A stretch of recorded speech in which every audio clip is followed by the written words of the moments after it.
लोक जागरण हुआ है और शायद वही कांग्रेस की हार का कारण बनेगा। और मुझे लगता है कि मोदी जी का नाम और काम, भारतीय जनता पार्टी के कार्यकर्ताओं का परिश्रम, ये भारतीय जनता पार्टी को एक बहुमत की सरकार के लिए एक शुभ संकेत दिखते हैं। एक वैसे नॉर्मल अपील वोट डालने जिस तरीके से हमारी सनातन परंपरा में तीज त्योहार उत्सव होते हैं, उसी तरीके का लोकतंत्र का एक पर्व है चुनाव। और चुनाव में मैं सभी जागरूक मतदाताओं को ये अपील करूंगा कि वो अधिक से अधिक संख्या में मतदान करें, क्योंकि आज की शासन प्रणाली इसी वोट से निकलती है, वोट की ताकत से निकलती है, वोट की पेटी से निकलती है, ईवीएम मशीन से निकलती है। तो वोट जरूर करें, विकास के आधार पर, व्यक्तित्व के आधार पर, विचार के आधार पर।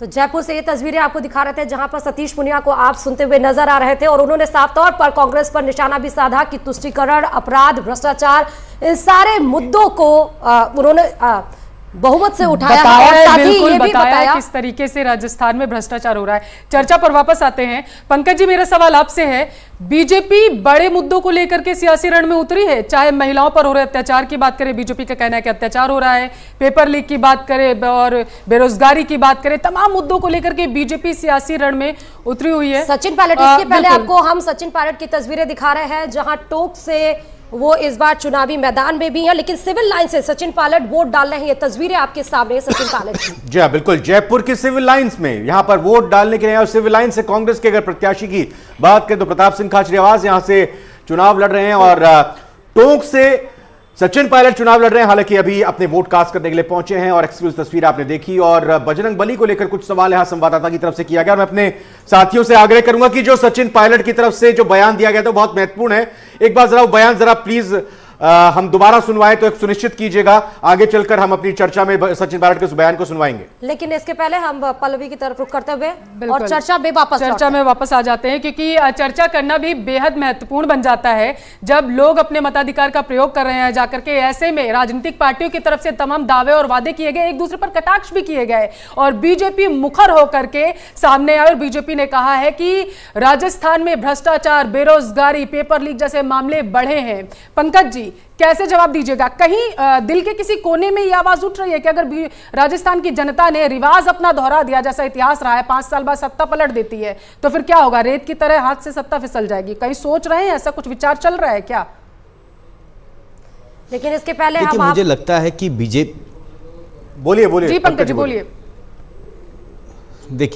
देखिए मुझे लगता है कि बीजेपी ने, है ना, जो कुछ शब्दों पे अगर चुनाव लड़ा है, पिछले आप कह रहे हैं कि बीजेपी ने बहुत सारे अच्छे मुद्दे उठाए, लेकिन मुझे लगता है कि बीजेपी ने अपना विपक्ष का धर्म को ही अच्छे से नहीं निभाया। विपक्ष हमेशा से सिर्फ धर्म की राजनीति करती है और विपक्ष की राजनीति जो है कुछ 6 शब्दों में सिमट कर रह गई है: हिंदू, मुस्लिम, लाहौर, कराची। और उन लोगों को ये समझना चाहिए कि लाहौर, कराची के बाद में अगर वो किसी चीज़ की बात करी तो मंदिर मस्जिद की बात कर रहे हैं। तो इन लोगों को ये समझना चाहिए कि जहाँ सबसे महत्वपूर्ण है स्वास्थ्य, महत्वपूर्ण है शिक्षा, महत्वपूर्ण है भोजन, महत्वपूर्ण है बिजली, महत्वपूर्ण है पानी, महत्वपूर्ण। देखिए कितनी अच्छी बात कर रहे हैं मदन जी, देखिए कितनी अच्छी बात कर रहे हैं, मुद्दों की बात कर रहे हैं यहाँ पर पंकज जी। और आप जरा कुछ बताना चाहेंगे, वल्लभ नगर सीट से जो प्रत्याशी हैं आज तिलक लगाकर, माला पहनकर, आज पारंपरिक सर पर साफा लगाकर और पूजा अर्चना करने के लिए मंदिर में गए थे, गौरव वल्लभ पंत, आप उनको लेकर कहेंगे? आप राम रहीम के आप तुष्टीकरण के आरोप लगाते हैं उनके पर और वो तो पूजा पाठ कर रहे हैं, भगवान की शरण में जा रहे हैं। देखिए रविंदर, ये जो इनके लिए बजरंग बली, राम और पूजा जो है वो चुनाव का मुद्दा है। हमारे लिए जो राम आस्था का मुद्दा है, बजरंग बली आस्था का मुद्दा है और धर्म आस्था का मुद्दा है। और इनके लिए ये सब चीजें चुनावी स्टंट है। ये जब चुनाव आते हैं, मुझे एक चीज समझना पड़ेगा। अब देखिए सुन लीजिए, इनको बुला लीजिए, मैं बोल लूंगा एक बार। मैं आपकी बात जब चुनाव आते हैं, जब एक बार बोलने दीजिए, एक बार तसल्ली से उनको बोलने दीजिए और सुन लीजिए और फिर उसके बाद अपना जवाब दीजिएगा। पंकज जी, मुझे तो ऐसा लग रहा है दुखती रब पर हाथ रख दिया आपके, बोलिए। जब चुनाव आते हैं, जब ये अच्छा, सचिन पायलट को सुन लेते हैं, इस पर भी फिर रोकना चाहेंगे। फिर इस बार राज वही रहेगा या रिवाज बदलने वाला है?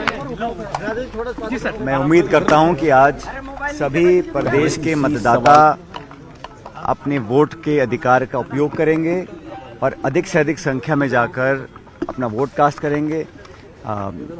मैं उम्मीद कर रहा हूं कि इस बार अच्छा निर्णय जनता लेगी और हम लोगों के काम को, हमारी परफॉर्मेंस को और पार्टी की जो सोच है उसको ध्यान में रखकर आकलन करने के बाद सही निर्णय जनता लेगी, ऐसा मैं मानता हूँ। विवाद बदलेगा सर इस बार 5 साल का? नहीं, मुझे लगता है कि इस बार जनता चाहती है कि कांग्रेस पार्टी की सरकार दोबारा बने और जो भाजपा का अंदरूनी बिखराव रहा, जो उनकी परफॉर्मेंस रही पिछले 5 साल एज ऑपोजिशन, उसको भी लोग देख रहे हैं। और हम लोगों का जो देश भर में आज जो कार्यकर्ताओं में उत्साह बढ़ा है, जो नई ऊर्जा के साथ काम कर रहे हैं, हाल ही में हम लोगों ने सरकार बनाई है कर्नाटक में, हिमाचल में, उसका भी लाभ हम लोगों को मिलेगा।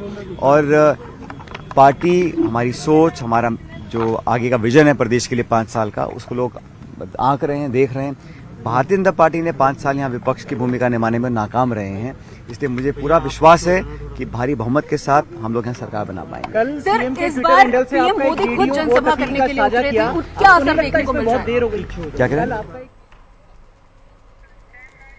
तो सचिन पायलट को आप सुन रहे थे, जिन्होंने कहा है कि पूर्ण बहुमत के साथ सरकार बनाएंगे। मदन प्रजापत जी, आपके पास आते हुए, आप जो बोल रहे थे वो बात तो अपनी पूरी करिए, साथ ही साथ मेरा एक सवाल है। चूंकि बीजेपी कई मुद्दों को लेकर कांग्रेस को घेर रही है, आपके अपने मुद्दे हैं, लेकिन क्या आपको नहीं लगता है ओपीएस, ईआरसीपी या जातीय जनगणना एक बड़ा दाव कांग्रेस की ओर से? देखिए, ये कांग्रेस का चाहल चरित्र चेहरा पूरे देश की जनता ने देखा है। हाँ। ये पिछले आजादी के बाद में गरीबी हटाओ करके 50 साल राज कर लिया इन्होंने। जो राजस्थान की दरा के ऊपर जो इन्होंने किया कि किसानों का कर्ज माफ तो नहीं हुआ, लेकिन मैं ये बता रहा हूं, ये सोहनलाल कटेला है जो लाइव वीडियो बना के आत्महत्या कर लिया और उन्होंने कहा कि मैं कर्ज के बोझ के नीचे दब के आत्महत्या कर रहा हूं। मेरी आत्महत्या के लिए राजस्थान का मुख्यमंत्री मदन जी, अगर ऐसी आप बात करेंगे तो फिर मैं उस पोस्टर की भी बात करूंगा आपके कैंपेन की, जो आपने एक किसान का दिखाया था कि कर्ज में डूबा हुआ है और फिर वो किसान सामने आकर बता रहा था कि मेरे पास तो कोई कर्ज है ही नहीं। ठीक है, आप पंकज जी कुछ बोलना चाह रहे थे? मैं उसका जवाब दे देता हूं मैं आपको। हाँ, चलिए बोलिए। मैं उसकी बात मैं जवाब दे देता हूं आपको कि एक प्रत्यात्मक फोटो लगाने पे मुख्यमंत्री जी को टाइम मिल गया किसानों से, उस किसान से मिलने का। लेकिन आपने इस राजस्थान में यह भी देखा होगा कि देश में सर्वोच्च बलिदान करने वाली वीरांगनाओं से मिलने का टाइम नहीं था। राजस्थान की पुलिस ने उनको घसीट के रोड पे बाल पकड़ के घसीटा और मुख्यमंत्री धृतराष्ट्र बनकर अंदर बैठे हुए सब कुछ देखते रहे। तो ये राजस्थान, पंकज जी आपने धैर्य रखा, बीच में आपने इंटरप्ट नहीं किया, जरा सा आप बता दीजिए कुछ कहना चाह रहे थे। मैं ये भी दिखा पंकज जी। देखिए, मुझे लगता है कि जो बीजेपी की राजनीति है उससे इतर हम कांग्रेस की राजनीति, हम विकास की राजनीति पे करते हैं। ये लोग सिर्फ चुनाव के वक्त में भगवान को याद करते हैं, चुनाव के वक्त में राम को याद करते हैं और चुनाव के वक्त में ये उल जुलूल बातें करते हैं। तो मुझे लगता है कि इन लोगों को विकास की बात करनी चाहिए। आप खुद उठाकर देख लीजिए, जितनी सारी रैलियां हैं, प्रधानमंत्री ने कितनी बार जनता के विकास के लिए मुद्दों पर बात की। उन्होंने ना तो जीडीपी पे बात की, ना उन्होंने नौकरियों पे बात की, ना उन वादों पर बात की जिन वादों को लेकर वो सत्ता में आए थे। तो मुझे लगता है कि बात कर लेते हैं, राजस्थान के चुनावी मुद्दे का जिक्र कर लेते हैं और ग्राफिक्स के माध्यम से समझाएंगे भी कि कौन कौन से बड़े मुद्दे हैं इस वक्त राजस्थान में, जिनके दम पर इस वक्त मतदान भी किए जा रहे हैं और जिनके दम पर लगातार ये दावा दोनों ही पार्टीज की ओर से की जा रही है